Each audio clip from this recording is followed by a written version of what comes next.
Piperno, eu quero aproveitar que você entrou nesse tema, vou até pedir para o Demétrios Trindade atualizar a nossa tarja também em relação à delação ou provável possível delação de Mauro Cid, porque a gente contou agora há pouco que a senadora Elisiane Gama havia feito uma consulta à advocacia ali do Senado para entender se a comissão tem a possibilidade, a permissão de propor um acordo de delação premiada aos seus depoentes, mais especificamente ao ex-ajudante de ordens de Jair Bolsonaro. E a advocacia deu uma resposta agora dizendo que sim, mas ela precisaria de uma manifestação do Ministério Público Federal e de uma homologação da Justiça. Seria a primeira vez que uma CPI tomaria uma atitude nesse sentido. Como é que você enxerga isso, hein, Alan Gani? Horroroso, enfraquecimento institucional, e aí eu concordo com o Piperno, já existem os instrumentos adequados para isso, Polícia Federal, Ministério Público. Aliás, é a mesma turma que criticava a delação premiada na época da Lava Jato. E ali sim as delações premiadas eram feitas devidamente seguindo o processo legal, juntamente com o processo. Agora, essa inovação é mais uma prova de que essa CPI ela foi completamente instrumentalizada. Até agora, não chamaram o G. Dias. Num primeiro momento, não fornecem as imagens para a CPI, uma dificuldade da CPI conseguir as imagens. Agora, as imagens foram apagadas. Essa foi a desculpa ao acaso, né? E provavelmente vai vir uma desculpa de que não tinha backup. É claro que tem backup. Mas vão falar, olha, não tem backup. A dificuldade de conseguir técnicos, como o Dantas colocou. Então, o Fishing Expedition misturando joia, hacker com 8 de janeiro. Cadê a materialidade aí com o que aconteceu no dia 8 de janeiro? É tudo narrativa. Então, essa CPI é uma vergonha. Isso não, mas o hacker não tem nada a ver com isso daí. Ele teria que estar sendo investigado numa outra competência, Piperno. O hacker disse, não tem, é tudo dentro da narrativa. O hacker disse que participou também de ouvir o que participou. Mas isso não tem nada a ver com o ato em si do dia 8 de janeiro. Processo eleitoral. Porque se for assim, Evandro, se for assim, eu vou dizer o seguinte, olha, criamos um ambiente no Brasil tão tóxico que a gente chamava o Bolsonaro de fascista por qualquer coisa, inclusive jornalistas, formadores de opinião, que eles também têm responsabilidade na facada do Adélio, na tentativa de assassinato. E é claro que eu não posso ir para esse lado, porque na narrativa cabe tudo, né? Mas o direito ele é feito de ato concreto. Agora, Gustavo Segré, o Gani tocou num ponto aqui que eu gostaria de também estender com você, que é a CPMI do 8 de janeiro, a imagem necessária, que seria parte dessa imagem que não foi cedida, a CPMI, quem é da situação do governo, não faz nenhum tipo de crítica até esse momento sobre essa situação. Mas tenta, por exemplo, ganhar áreas de quem pode propor um acordo de delação premiada. Ela acaba focando em questões que apenas tragam benefícios para ela e colocam uma certa cortina de fumaça naquelas que poderiam significar, de fato, algo que aponte sobre o dia 8 de janeiro? Com certeza, Evandro. Lembrando a nossa audiência que a CPMI não era desejada pelo governo. Quando vazaram as imagens do GSI, do general Gonçalves Dias, da GSI, mostrando, fazendo um turismo dentro do Palácio do Planalto, não tiveram mais como esconder e tiveram que aceitar a formação da CPMI. E aí o que veio? A estratégia em função da conformação da CPMI.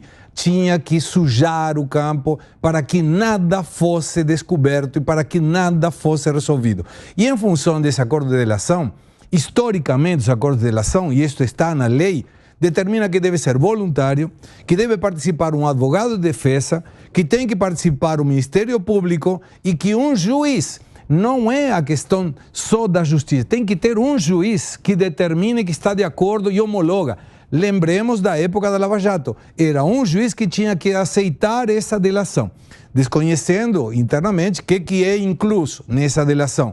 Se é uma delação para diminuir a pena, se é para exceptuar a pena, e lembrando também que delação serve quando ele nega o seu direito ao silêncio, ou seja, desiste do seu direito ao silêncio, conta tudo o que sabe, aceita os delitos cometidos e entrega sempre alguém para cima, nunca para baixo. Aí é delação. Eu quero aproveitar e falar com o Cláudio Dantas mais uma vez, vamos aqui na fechadinha, porque ele está com a apuração sobre esse assunto. Dantas não está mais disponível? Tá chegando? É assim. Na construção ao vivo a gente vai assim. O Cláudio Dantas, que tem apuração sobre esse tema, sobre essa questão das imagens. Estávamos conversando aqui pelo WhatsApp enquanto isso, para já nos posicionarmos. Ô Dantas, eu quero saber de você como que Arthur Maia reage a essa questão de parte das imagens não estar disponível e como que quem faz parte da situação, ou seja, a bancada do governo na CPMI, vai falar sobre esse tema. Ela vai criticar também o fato de o ministro da Justiça não ter parte das imagens ou dessas imagens terem sido apagadas num momento tão relevante? Pois é, Cine. Na verdade, a queixa é só da oposição. Naturalmente, vários senadores e deputados, mas tem senadores que esperam que os requerimentos de convocação, tanto do diretor da Força Nacional como do próprio ministro Flávio Dino, sejam colocados para votação, porque nem isso o presidente da CPI está fazendo. Em relação aos governistas, basta ver a postura da própria relatora, Elisiane Gama, que não reclamou da ausência dos técnicos, como eu mencionei aqui, da sessão dos agentes da Polícia Federal, e agora está fazendo cortina de fumaça. Essa história de delação, de Delgatti, de Mauro Cid, isso aí é cortina de fumaça justamente para tentar desviar a atenção da imprensa e da sociedade sobre esse desaparecimento das imagens, né? Tão importantes aí, as imagens do Ministério da Justiça do 8 de janeiro. Ô Dantas, eu quero aproveitar e ceder o espaço aqui para o Fábio Piperno, que também tem uma pergunta para você. Vai lá, Piperno. Oi, Dantas, tudo bem? Eu gostaria de saber o seguinte, Dantas. Quem vai fazer o pedido para a empresa que gravou as imagens, para essa empresa fornecedora, lembrando que essa empresa foi contratada, inclusive, no governo anterior? Pois é, o Girão já tem aí o requerimento pronto. Agora a gente precisa saber se esse requerimento, Piperno, vai ser votado amanhã na sessão. Porque o grande problema hoje é que só colocam em votação os requerimentos a partir de acordo entre os integrantes da comissão. Por isso que não há acordo para a votação dos requerimentos de convocação do diretor da Força Nacional, por exemplo, muito menos do próprio ministro da Justiça. Vamos ver o que acontece amanhã. Amanhã é uma sessão muito importante, estará lá o Gonçalves Dias, que poderá, vamos dizer assim, tentar esclarecer tantas dúvidas nossas, né, em relação a esse episódio. Piperno, um prazer falar com você aqui diretamente. Muito obrigado pelas informações, viu, Cláudio Dantas, pela tua apuração. A gente vai conversando aqui. Bom trabalho para você aí em Brasília. Fazendo um último giro aqui. O que a CPMI agora deve focar ou tem a obrigação de explicar para as pessoas que acompanham diante dessa questão, desse imbróglio envolvendo as imagens, Alan Gani? Muito simples. Recuperar as imagens, recuperar o fato, recuperar a verdade. Porque vai ficar parecendo para a sociedade não é boba, que quiseram apagar essas imagens porque isso comprometia o governo federal. Afinal de contas, quem era responsável pela segurança não era o governo Jair Bolsonaro. Dia 8 de janeiro, o presidente Lula já era presidente da República e já estava a comando do GSI. O GSI já respondia ao presidente Lula.